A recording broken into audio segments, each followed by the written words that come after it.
Hello everyone, my name is Anushka and I am at right now at the Mahatma Phule भवन, महात्मा ज्योति फुले भवन।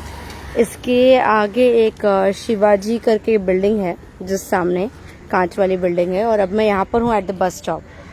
सो scene ऐसा है कि 27/4/2023 को मैंने कॉन्वोकेशन के लिए फॉर्म फिलअप करके दिया था यहाँ पे, और मैंने क्लियरली इन्फॉर्म किया था कि सर मैंने 2018-19 में अपना ग्रेजुएशन कंप्लीट किया था। ओके और ग्रेजुएशन कंप्लीट होने के बावजूद भी मेरे मार्क्स में बहुत झोल किया गया। इन्होंने कहा कि where I scored 72% on this thing, on 72% as per the college, वहीं पे मेरा रिजल्ट पे 49% आया and they said that I am fail, जो कि नहीं था ऐसा सीन।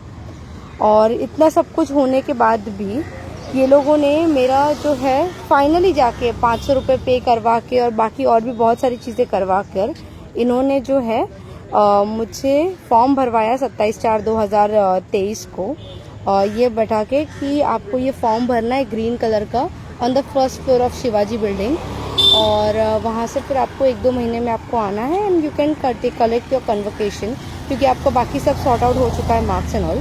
तो यहाँ पे एक कोड़ी सर करके है और मेरे कॉलेज की है क्रांति मैडम, इन दोनों का मिलके ये झोल झाल था।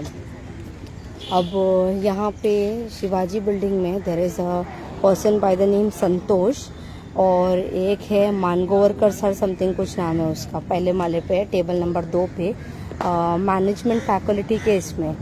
और अब जाके वहाँ का एक बंदा है आधा टकलू वाला, वो अभी जाके एंट्री कर रहा है हिंदी, इंग्लिश, मराठी, तुल्लू और उर्दू और पता नहीं कौन कौन से लैंग्वेज में, और बोलता है उसको पूछो मैं काम कर रहा हूँ, उसको पूछो मैं काम कर रहा हूँ, जल्दी करना है तो फिर बाहर निकलो, नहीं तो फिर दो, कुछ ऐसा वाला टाइप कर रहा था। एंड मतलब ऐसे से इशारे कर रहा था। तो मैं बोला भाई एक तो चीज़ है कि मेरी मम्मी का अभी ऑपरेशन के लिए मुझे लेके जाने का है, और आप लोग पिछले 5 महीने से ही दौड़ा रहे हैं। आई फील अभी मुंबई यूनिवर्सिटी को भी प्राइवेट कर देना चाहिए, क्योंकि हमारे जैसे लोगों को तो नौकरी में यहाँ पे मिलेगी नहीं, काम के करने वाले लोग को 40-50-55 साल के लोगों को इन्होंने काम पे यहाँ पे रखा है गवर्नमेंट पे 60-60 80-80 हज़ार के पगार पे, जहाँ तक कि इनसे ज़्यादा प्राइवेट वाले काम करते हैं। If I show you some images ना, आई विल अपलोड इट।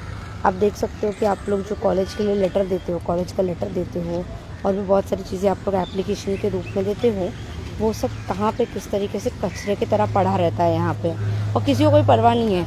अगर मैं उन गड्ढों में से 4 जेरोक्स उठा के अपने पास जेब में रख भी लूँगी ना, तो भी उनको पता नहीं चलेगा, इसने यूजलेस तरीके से रखा हुआ है। इवन कितने बच्चों के रिजल्ट्स एंड कॉन्वोकेशंस पे ये लोग पैर रख के बैठे हैं, अपना टिफ़िन रख के बैठ के खाने का काम करते हैं। अगर इनका CCTV कैमरा के फुटेजेस क्लियरली चेक किए जाए ना, विदाउट एनी 420 किए बगैर, तो you will get to know about it. और ये बहुत ही गंदा एक्सपीरियंस है। सो मैं तो रिक्वेस्ट करूँगी गवर्नमेंट को कि हालांकि हमें पता है कि इंडियन गवर्नमेंट ज़्यादा कुछ काम की नहीं है, स्पेशली यहाँ के सिटीजन्स के लिए तो बिल्कुल भी नहीं है, सिर्फ बाहर गांव के जो सिटीजन्स हैं जो पैसा कमा के आए हैं सिर्फ उनके लिए बेटर है। तो मैं तो रिक्वेस्ट करूँगी कि आप मुंबई यूनिवर्सिटी के ना सब ये जो गवर्नमेंट के अंडर करके रखा था ना, सबको प्राइवेट कर दो। प्राइवेट करने के बाद यहाँ पे भी लोग को 8-9 हज़ार में हायर कर रखो। इन सब की जो सैलरी 60-80-90,000 है ना, लाख रुपीज़ से भी ऊपर है। इनके पोजीशंस पे हमारे जैसे बच्चे डिजर्व करते हैं, जो काम करते भी हैं और काम करवाते भी हैं। तो ये लोग नालायक हैं एक्चुअली, सच्ची में। तो आप लोग से तो यही रिक्वेस्ट करेंगे कि ना आप मुंबई यूनिवर्सिटी को भी कम्प्लीटली प्राइवेट कर दो, जिसे रिलायंस मेट्रो कर दिया। जैसे हमारा मेट्रो इंडियन रेलवे से लाख गुना ज़्यादा अच्छे तरीके से चलता है ना, आई गेस अभी इंडिया में सब प्राइवेट रहना ही बेटर है। इनफैक्ट मुंबई यूनिवर्सिटी को भी ना कम्प्लीटली प्राइवेट कर दो। जब आप 8-9 हज़ार में इन लोगों से ना गाड़ मारा के काम करवाओगे ना, तो इनकी गाड़ बराबर टिक जाएगी। फिर तुम ये आलसीगिरी करो, चलेगा, ठीक है ना। हमारे ही वाया थाउजेंड्स ऑफ तरीके से हमसे टैक्स वसूल किया जाता है और हमारा ही काम करके नहीं देते हैं। मैंने कॉलेज वालों को 16 to 17,000 पे किया फॉर माई ग्रेजुएशन, ताकि उसमें tuition fees, ID card fees सब कुछ आ सके। Now they are eating like this is really very wrong.